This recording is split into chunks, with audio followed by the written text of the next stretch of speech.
Primeiro encher na carteira do ano de 2024 e nós chegamos a 43 mil reais de patrimônio investido no total. O Brasil, dentro aqui temos quase 27 mil reais e lá fora 16 mil reais. Fomos olhar no nosso site, nossa corretora, que é a Clear. Estamos lá com 27.900, dos quais temos de saldo 776, 500 reais que eu estou fazendo um aporte mensal e 220, alguma coisa de dividendos que sobrou para nós. Se você caiu de paraquedas aqui, vendo pela primeira vez, seja muito bem-vindo ao quadro favorito desse canal, onde todos os meses, ao vivo na prática, eu te ensino a montar uma carteira de renda variável com 500 reais por mês aportado no Brasil e mais 500 reais por mês aportado no exterior. Os valores são um pouco diferentes do Brasil e do exterior, porque um quadro começou mais do que um ano depois do outro. E como a gente sempre começa aqui, mostrando os resultados nossos do mês. E é legal mostrar o resultado do mês, primeiramente, por causa do seguinte: olhem que interessante o que está acontecendo. Ibovespa, Bolsa do Brasil, né? Principal índice da Bolsa do Brasil, na máxima histórica. Se for pegar o máximo, Ibovespa está na máxima, rompendo 130 mil pontos. O S&P 500, Bolsa Americana, também rompendo a máxima histórica. O IFIX, também, que é o índice dos fundos imobiliários, também está na máxima histórica. O único que não está ainda é o VNQ, que é a ETF dos REITs, que é o mercado imobiliário americano. Eu vou falar dos dois meio mesclados porque o raciocínio é interessante, tá? O que já nos dá um indício, um cheiro do que a gente pode carregar mais capital. Máxima histórica, pessoal, não é para parar de investir nem nada. Mesmo porque, se for pegar a máxima histórica, por exemplo, do IFIX, quando ela foi rompida em 2016, ela continuou sendo rompida lá até 2019, que depois ela teve a queda durante 2020. Mas quem rompeu a máxima histórica aqui e esperou voltar, foi só pegar lá na frente de novo. A mesma coisa no S&P 500, pegando aqui, vamos pegar um prazo um pouco maior para vocês verem o raciocínio. Aqui, ó, de 2000, ela voltou a bater lá 1.300 pontos lá para 2013. Depois, quem esperou cair de novo porque rompeu a máxima histórica, ela foi só lá em 2019 e voltar para 2020. Mesma coisa, romper máxima histórica não quer dizer que não vai continuar subindo por muito tempo. Mesmo porque, se nós olharmos os últimos 60 anos de ciclo do mercado de alta e baixa, repara o seguinte, aqui são 60 anos, tá? Pegando de 62 mais 60 anos para frente, 2022. Repare o seguinte, nesses ciclos aqui, a bolsa passa muito mais tempo em alta do que em baixa. Repare que as altas duram muitos anos e são muito mais expressivas do que as quedas. A gente está nesse comecinho aqui. Eu não sei se ele vai fazer isso aqui ou se ele vai voltar, vai recuar. A gente não sabe. Então não dá para contar que está na máxima histórica, eu vou parar de investir, vou sair fora. A gente não sabe para onde vai, mas obviamente requer um pouco mais de cautela. Então nesses cenários, teremos cautela. E o que é ter cautela? Agora que a gente vem para o nosso Excel, para eu explicar para vocês, tanto no Brasil quanto no exterior, o racional é o mesmo. Dentro do nosso comparativo no Brasil, repare o seguinte, nossa carteira subiu 0,8% no último mês, enquanto a bolsa subiu 3%. Agora é o comportamento padrão, nossa carteira sobe menos quando a bolsa sobe, só que ela cai menos quando a bolsa cai. Nossa carteira ela é mais defensiva. Temos metade em fundo imobiliário e metade em ações. Então quando o Ibovespa sobe ou o IFIX não sobe, nossa carteira tende a subir um pouco. O Ibovespa alcançou nossa rentabilidade da carteira, empatando tecnicamente 12% E cada a nossa carteira atingiu esse resultado com um risco muito menor, o que é interessantíssimo para nós. E se a gente pegar e for fazer uma análise de volta aqui nos nossos sites, aqui ó, repara o seguinte, isso aqui, essa curva, pessoal, vocês têm que ter no coração de vocês, tá? Deixa vocês verem. A bolsa, usualmente, ela sobe quando o juro futuro está caindo, tá? O juro futuro cai quando as perspectivas estão positivas, de voltar a aquecer a economia, ter corte de juros, não esperar a Selic cair. Isso aqui é antecipação do mercado. E reparem, Ibovespa subiu exatamente no momento que o juro futuro começou a cair. Matheus, onde é que acompanha o juro futuro? Você pode usar o site do Tesouro Direto e acompanhar os pré-fixados. Reparem que o IFIX, ele ficou de lado o ano passado inteiro. Ele subiu primeiros 6 meses. Depois ele ficou de lado até agora e voltou a subir. Ele subiu um pouco menos, por isso que nossa carteira acabou subindo um pouco menos também. Mas nessas épocas de alta, o que a gente tem que acompanhar? Não quem está subindo, mas quem não está subindo. Quem está em alerta e entender o que está acontecendo de fato. Por exemplo, a nossa carteira aqui de ações, eu dificilmente vou ter que acompanhar se tem algum problema com a PetroRio, que está com 370% de ganho. Com o Equatorial, com o M Dias, com o Itaú, são empresas que estão valorizando. Agora, o pessoal aqui embaixo, que está com uma queda mais expressiva, eu marquei quem está acima de 15% de queda na carteira com uma cor diferente, entender se vale a pena fazer um preço médio, se eu estou precisando comprar, se acontecer alguma coisa com a empresa. A Oi eu não vou nem olhar, tá? Porque é um funny money, não tem nem sentido sujar a tela do computador de vocês com os resultados da Oi. Mas olha que interessante as outras empresas. A primeira, a Alpargatas. Vamos lá? Deixa eu fazer o só login aqui no Fundamentei. Aí, login feito. Alpargatas, o que aconteceu com ela? Ela saiu da máxima dela de R$51 para agora 10, a mínima de 10 reais, uma queda bem expressiva de 80%, uma queda muito forte. E se a gente for olhar os resultados dela, a gente vai ver uma deterioração de resultado. Ano passado ela conseguiu subir receita, retrasado, né? Receita ainda. O lucro dela já vinha diminuindo e esse ano ela perdeu o faturamento, já deu lucro operacional negativo, que é extremamente preocupante, e deu, obviamente, prejuízo. Começou a subir um pouco a dívida, deu fluxo de caixa negativo esse ano e ano passado também, rompendo um ciclo de recuperação. Então é uma empresa que eu vou simplesmente esperar para dar algum resultado positivo. Matheus, eu quero sair da empresa, já bati nesse ponto extensivamente. Se você tem uma carteira mega pulverizada como a minha, nenhuma empresa que cai muito vai quebrar a sua carteira ou ser um dano muito forte para você. Você pode eliminar ou simplesmente deixar ela para recuperação. Se a sua estratégia não tem mais sentido, você evoluiu como investidor, tinha feito uma análise errada, você sai da empresa porque você aprendeu e tudo certo. Só que eu sou muito adepto de quase sempre deixar a empresa lá. Porque olha só, na nossa carteira de R$44 mil, a Alpargatas, ela é um valor de, estou vendo aqui, 445. Ela é 1%. Ela é 1% da minha carteira, cara, R$100 investido sem em Alpargatas. Então, de maneira alguma, eu vou sofrer se a empresa cair pela metade ou se dobrar de valor. Então, eu consigo decidir com muita sobriedade. Então, a Alpargatas fica lá, não preciso investir nela até ela se recuperar. Happy Vida, mesma coisa. Fez a fusão com a Notre Dame, era para ser altamente positiva. Ela saiu de R$18 com uma queda de quase 80% para agora 4. Mesma coisa, vamos olhar aqui os resultados dela. Estou sendo bem objetivo, tá? O faturamento dela mais do que dobrou por conta da fusão com a Notre Dame, contudo, a parte do operacional dela não subiu na mesma proporção. A dívida da empresa é uma dívida muito elevada, os juros que ela paga com o resultado financeiro é muito agressivo. Então, apesar de ela estar dando um resultado operacional positivo, o lucro dela, o prejuízo dela simplesmente aumentou. Ela ainda tem um fluxo de caixa positivo, a dívida está dentro de um valor aceitável, mas está dando prejuízo há 2 anos seguidos. Eu não quero aportar meu dinheiro numa empresa dessa. Bem diferente do caso da Renner, que também está com uma queda de 30 e quantos por cento na carteira. A Renner está com uma queda de, 29% na carteira, mas se for olhar, é uma situação completamente diferente. Vou pegar aqui uma queda de 66% na cotação dela, e se for olhar, Graziotin e a Guararapes tiveram um comportamento bem parecido com ela. É uma empresa completamente diferente, que o faturamento dela vem subindo de fato. O lucro operacional dela diminuiu de 2022 para 2023, muito por conta de efeitos inflacionários, aumento de custo. Isso aconteceu com todo mundo, né, no mercado varejista, mas ainda assim é o terceiro maior resultado operacional da empresa, perdendo só para 2019, quando veio a porrada em 2020, ela estava se recuperando, se reerguendo, e segundo melhor resultado da história da empresa, um lucro líquido quase bilionário. A margem dela caiu, mas está tentando se recuperar. Dívida dela, 0. Fluxo de caixa, recorde da empresa. Ainda assim, pagando até um pouco de proventos.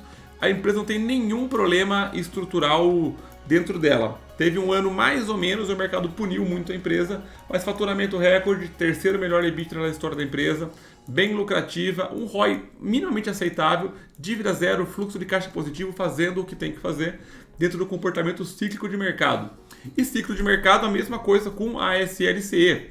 A SLCE apanhou bastante também, assim, bastante relativo, né? Aqui no meu gráfico pra vocês verem. O bastante é o mercado exagerando, né? 20% de queda da máxima até agora, mas na nossa carteira ela caiu 19%. A gente começou a entrar nela por esses tempos. E acontece o seguinte.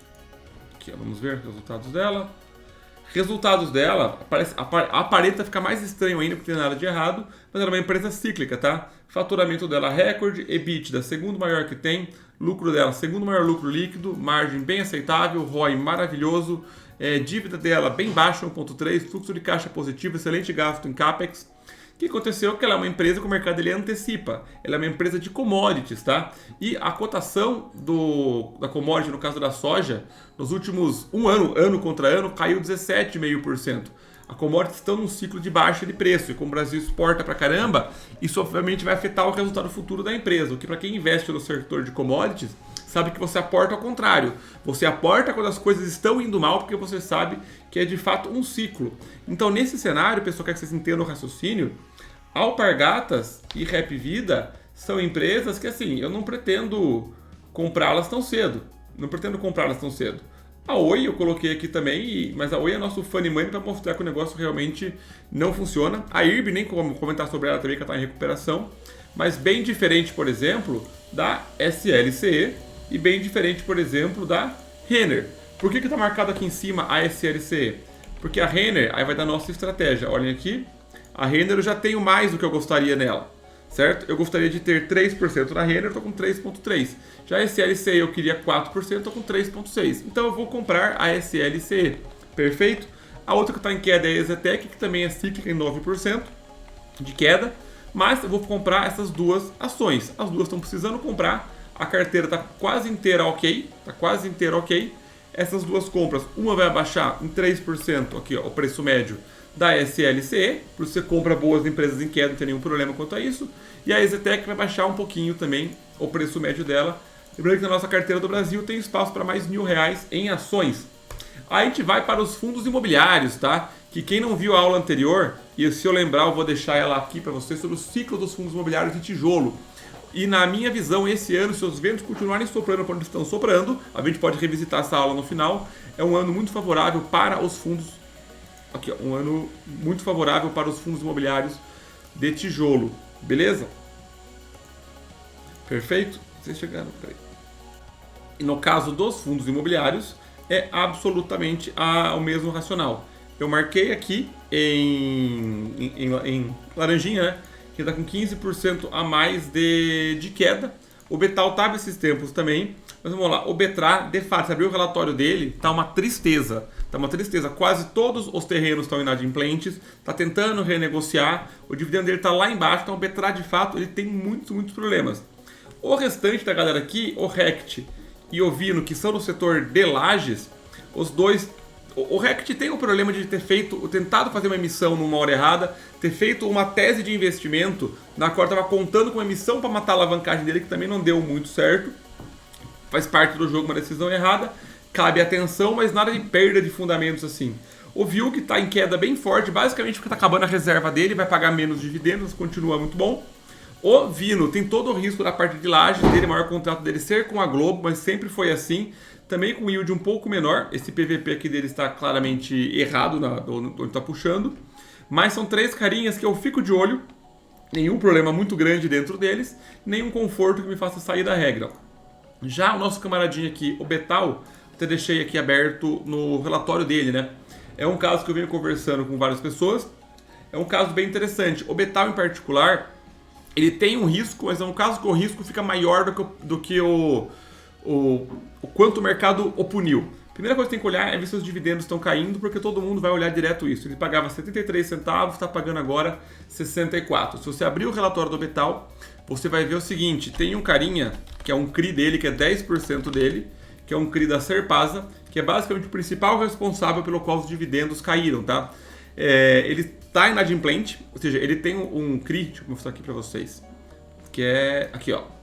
O CRI do Serpasa, que é 10% do valor patrimonial dele e está inadimplente. Ou seja, tem 60 milhões aí no fundo de 600 que pode de fato dar problema. E se for ver aqui na composição, acho que até tirou daqui, né? Tava zero no Serpasa. Cadê o Serpasa? Serpasa, aqui não está, né? Serpasa, vamos ver se aparece nesse lugar. Inadimplente, aqui subindo, aqui ó. Aí você pega a receita imobiliária dele, super estável, e você vê a receita de CRI de 900 indo para 600. Isso de fato é bem ruim e afeta o dividendo dele. Só que no pior cenário, na pior hipótese, o que deveria acontecer? Ele de fato perder 10% do valor dele. Se o CRI for para zero, tomar um calote, isso a chance de acontecer é muito pequena, tá? Tem garantias, tem chance de renegociação, um monte de coisas. E esse valor aqui no máximo cairia 10%. Então o PVP em teoria era para estar em 0,9. Estou sendo bem simplista aqui na análise, mas o mercado derrubou em 25%. Na teoria, desses R$104, ele pode perder, 11. E o mercado arrebentou muito com ele. Mesmo que ele pague 64 centavos para sempre, em cima de R$79, dá um yield de 12%, com uns 10% que o mercado deveria derrubar ele. Na pior hipótese, derrubou 25%.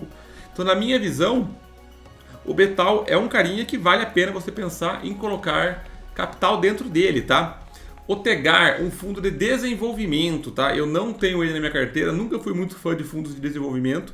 Eu vou colocar o Tegar na carteira por conta da tese dele. Se você quer entender o porquê que eu vou fazer isso, comenta aqui embaixo, Matheus, faz uma empresa de sucesso do Tegar.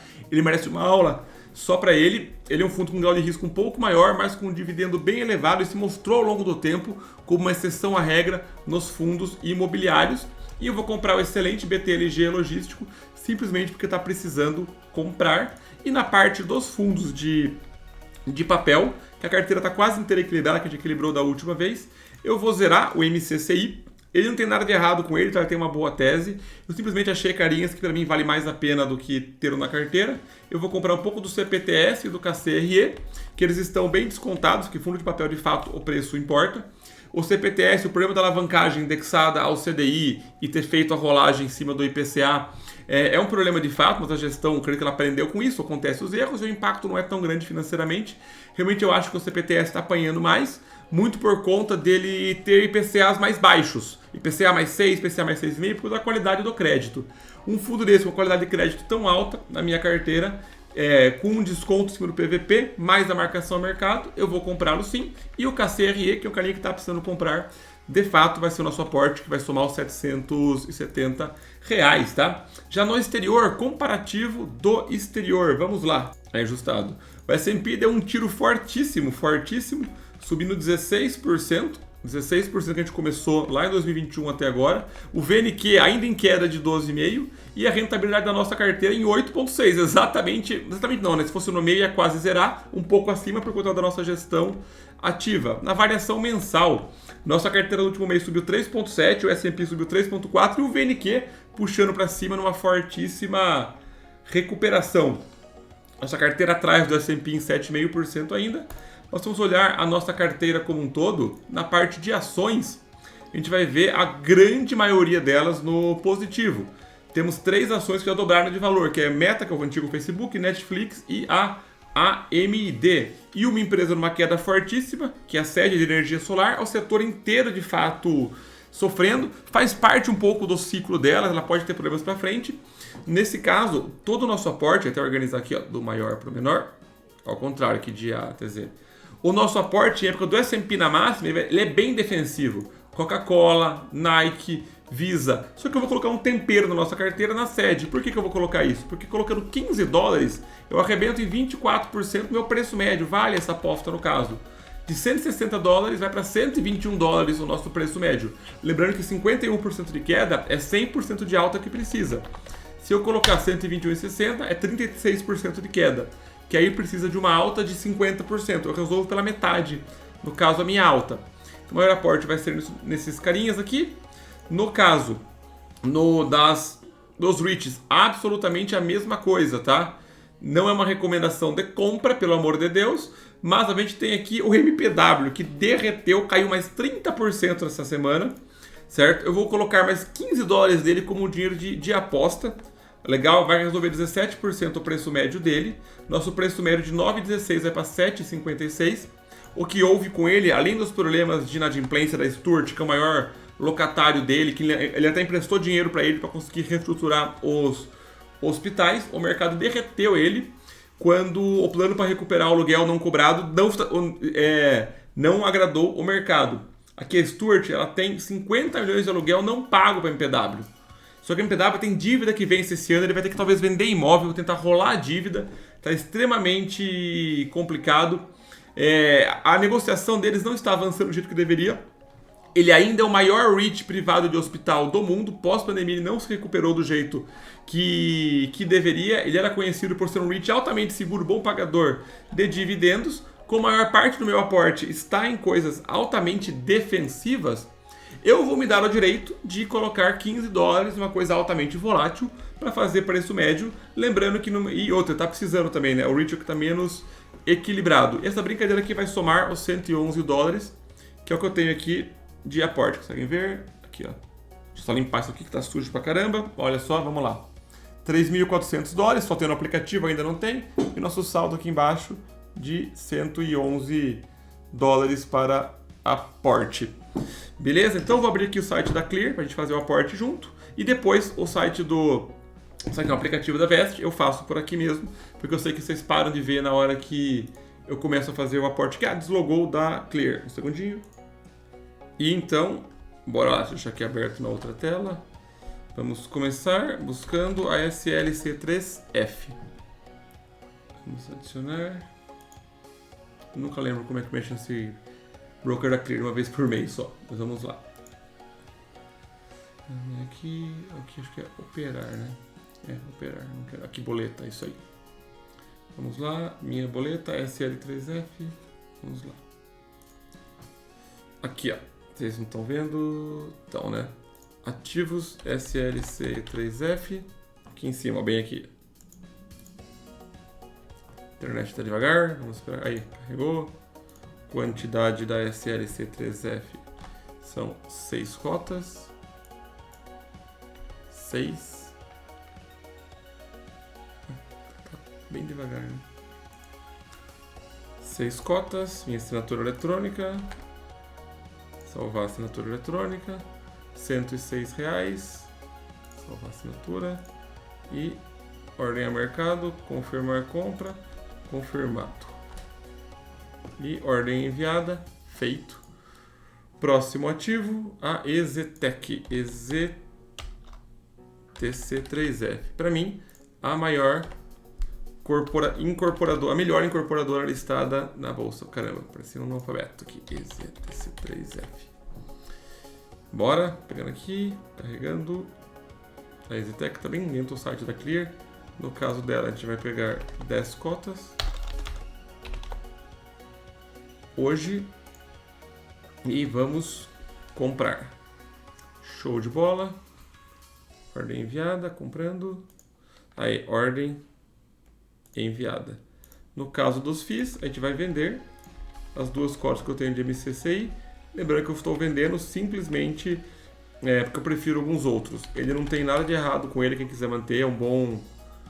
Na minha visão, é um bom fundo de papel. Eu vou só dar uma enxugada na carteira. Aqui só que é venda, né? Não compra. Venda de 2 a mercado, vender. Vender 2 MCCI, feito. E trocar por KCRE e CPTS. Feito, venda também. Agora vamos voltar para compra. Mais 5 ativos, a gente acaba aqui. CPTS 11. No caso dele, 10 cotas. CPTS. Quantidade 10 cotas. Comprar. Vamos lá. Feito. Próximo, KCRE, que é o último fundo de papel, e depois sobram 3 fundos de tijolo para a nossa compra. No caso do KCRE, vamos pegar uma cota dele, já está aqui no jeito, comprar. E feito. E agora faltam só os 3 de tijolo, Tegar, Betal e BTLG. Vamos lá, Tegar 11, cadê meu saldo? Tá ali, 606. Está acompanhando? Acho que não diminuiu ainda nessa última, né? Vamos lá. Tegar, quantidade, 2 cotas. Comprar Tegar também. Ah, tá faltando as ações, né? Ah, não tá não. EZTEC e SLC eu peguei já. E Betal. Vamos ver ativos aqui. Betal 11. 2 cotas dele. Vamos lá. 2 cotas do Betal. Quantidade 2. Comprar. Feito. E por último, o BTLG, um dos melhores fundos logísticos da bolsa também, ficando atrás do HGLG, que eu acho imbatível ainda.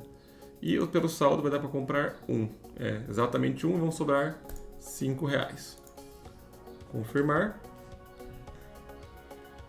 Feito. E no exterior, a gente vai fazer a compra das estoques e dos REITs que nós conversamos, que a maior parte defensivo e 2 no caso de uma aposta, correndo um risco maior, como capital bem diluído sem nenhum problema. Então, pessoal, pela estreia do ano é isso, vamos acompanhando, tomara que esse ano seja um ano muito bom para os seus investimentos, para os meus também, e a gente vai se falando. Um abraço, até a próxima. Tchau, tchau!